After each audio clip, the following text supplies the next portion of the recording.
அந்த அரை மணி நேரம் கர்த்தருக்குன்னு ஃபிக்ஸ் பண்ணுங்க. ஒரு கன்வீனியன்ட் டைமை நீங்களே வச்சுக்கோங்க, நீங்களே ஃபிக்ஸ் பண்ணுங்க.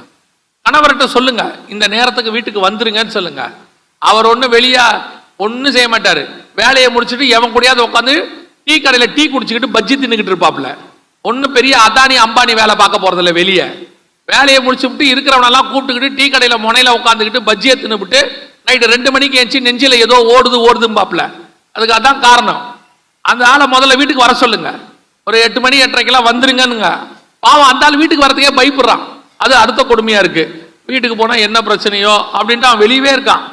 அந்த ஆள்கிட்ட சொல்லுங்க, வேற எதுக்கும் வர சொல்லல, வந்து ஜோம் பண்ண தான் வர சொல்றோம்.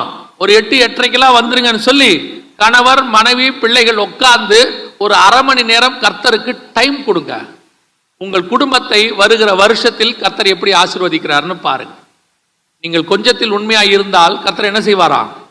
அநேகத்தின் மேல் அதிகாரியை வைப்பார். இந்த தீர்மானத்தை முதல்ல எடுங்க. வீட்டில் ஜெபம் இருக்கணும், தூப வர்க்கம்.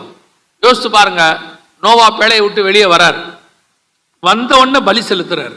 பலி செலுத்தின உடனே வசனம் சொல்லுது, கர்த்தர் அதை சுகந்த வாசனையாய் நுகர்ந்தார். கர்த்தர் என்ன பண்ணாராம்?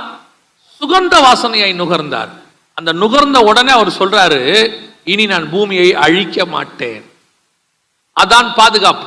நீங்க ஜெபம் பண்ண கர்த்தர் சுகந்த வாசனையாய் நுகர்ந்து அந்த தூப வர்க்கம், துதி, ஸ்தோத்திரம் எல்லாவற்றையும் நுகர்ந்து உங்களுக்கு பாதுகாப்பை கட்டளையிடுகிறார்.